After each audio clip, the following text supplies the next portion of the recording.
Hello, Sue Whale here from the Floristry Trade Club, and I have with me these beautiful large-headed red Naomi roses, absolutely perfect for Valentine's Day.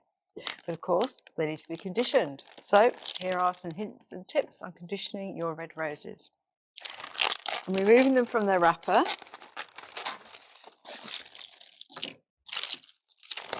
And I'm taking them out. And these are semi-wooden stems, so they need to be cut at an angle. You can either use a sharp pair of scissors or a knife. Now, of course, you've got the thorny problem of the thorns. So the ideal way to deal with thorns is to use scissors just to take the tips of them off so they don't damage you. But of course, if you've got hundreds and hundreds of roses to condition, that's not a very quick way to do it. You can use one of these machines, but these are actually quite vicious. Ideally, you need something like a softer pad, something like this, actually removing the thorns.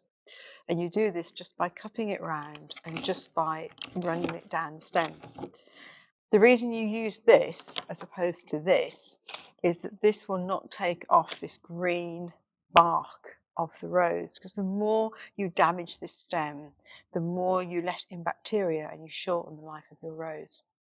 So you'll have a few leaves here. We'll take off the foliage, which is going to be below the waterline and also below your tying point and your binding point, but leave these leaves on further up the stem. This is because the leaves will pull water up towards the flower head, and also when you're making your hand tied, these will help to push your roses out and make your hand tied bushier. Also, on these roses, we have what's called guard petals. These are these outer petals, which are the original petals which are actually protecting the rose that was developing inside. These can look unsightly, so you can pull them off carefully to improve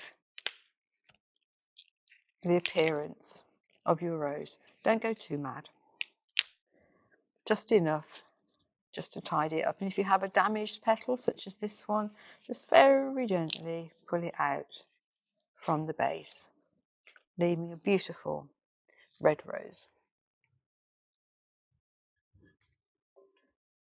Did you know that roses don't have thorns? They actually have prickles. The difference between a thorn and a prickle, thorn is part of the bark of the actual makeup of the plant, and the prickle is actually stuck onto it. So you can break a prickle off, but you can't break off a thorn.